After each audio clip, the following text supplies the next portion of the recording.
Bismillahirrahmanirrahim. Assalamualaikum warahmatullahi wabarakatuh. Ketemu lagi anak-anak. Hari ini kita akan mulai belajar mengenai matematika, yaitu penjumlahan dan pengurangan pecahan. Yang pertama yaitu menjumlahkan pecahan biasa. Apakah anak-anak masih ingat bagaimana caranya menjumlahkan pecahan biasa? Menjumlahkan pecahan berpenyebut sama. Misal, akan dicari penjumlahan 1/4 ditambah 2/4.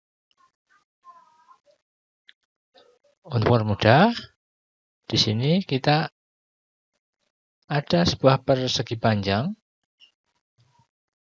kemudian kita bagi menjadi 4.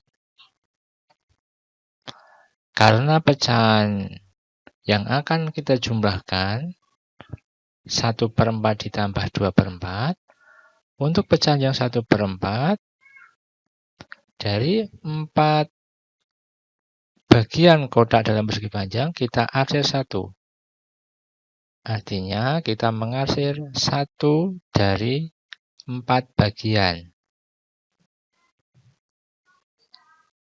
Kemudian kita ketahui bahwa untuk bilangan yang kedua yaitu 2/4.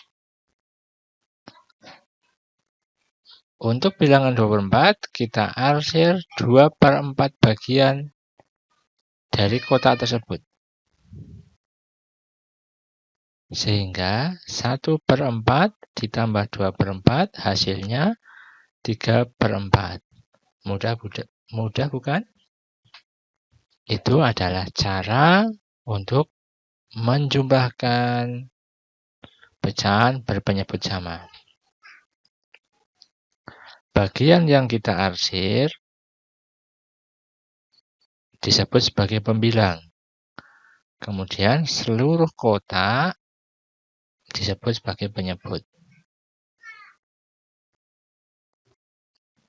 Penjumlahan dua pecahan yang berpenyebut sama dilakukan dengan menjumlahkan pembilangnya saja, sedangkan penyebutnya tidak dijumlahkan.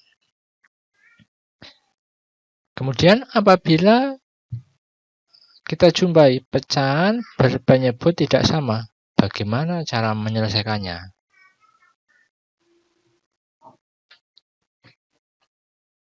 Untuk menjumlahkan dua pecahan, apabila berpenyebut yang berbeda, kita harus menyamakan penyebut terlebih dahulu. Menyamakan penyebut, kedua pecahan dapat digunakan KPK dua bilangan. Pecahan dengan penyebut yang baru mengakibatkan pembilang juga berubah agar nilai pecahannya tetap atau setara.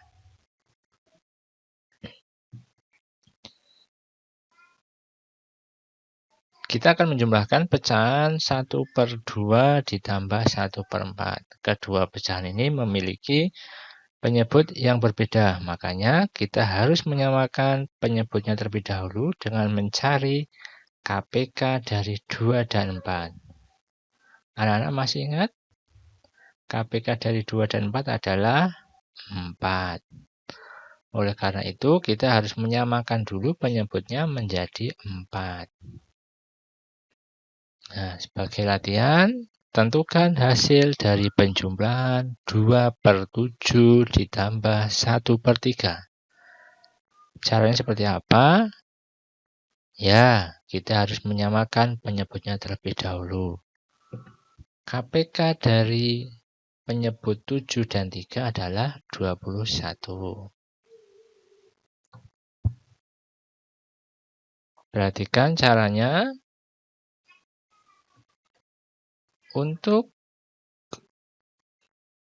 ke bilangan 21, angka 7 harus kita bagikan 3. Demikian juga dengan pembilangnya. Karena penyebutnya dikalikan 3, pembilangnya juga dikalikan 3. Jadi 7 kali 3, 2 kali 3. Untuk pecahan 1/3 juga demikian. Penyebutnya harus kita ubah ke 21.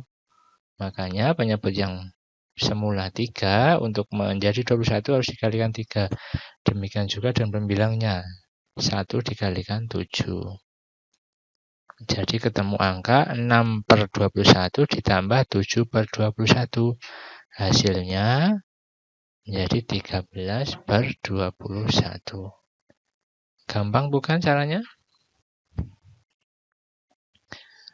Kemudian yang kedua, bagaimana apabila kita mengurangkan pecahan biasa? Caranya hampir sama dengan penjumlahan tadi. Kalau pecahan tersebut berpenyebut sama, langsung kita kurangkan saja. Yang kita kurangkan adalah pembilangnya, sedangkan penyebutnya tetap sama. Sebagai contoh, perhatikan soal berikut.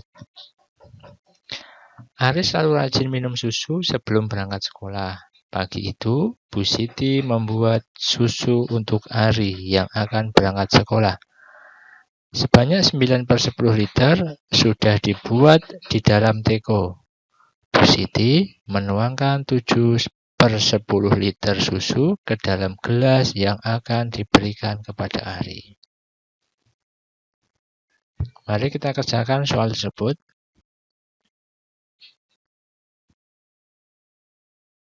Yang ditanyakan adalah masih tersisa berapakah susu dalam teko. Nah, caranya yaitu 9/10 dikurangi 7/10. Ya, langsung kita kurangkan saja pembilangnya. 9 dikurangi 7. Kemudian untuk penyebutnya karena 10 tetap. Kemudian hasilnya 2/10 liter. Kemudian bagaimana caranya apabila mengurangkan pecahan berpenyebut tidak sama? Ya, caranya sama seperti penjumlahan tadi. Apabila penyebutnya berbeda, kita harus mencari KPK-nya dulu agar penyebut tersebut memiliki angka yang sama. Sebagai contoh, 1/2 dikurangi 1/4. Nah, karena ini penyebutnya berbeda, harus kita samakan penyebutnya dulu. KPK dari 2 dan 4 adalah 4. Nah, jadi ketemu hasilnya adalah 1/4. Demikian anak-anak pembelajaran kali ini. Semoga bermanfaat. Kita akhiri. Alhamdulillahirrahmanirrahim. Wassalamualaikum warahmatullahi wabarakatuh.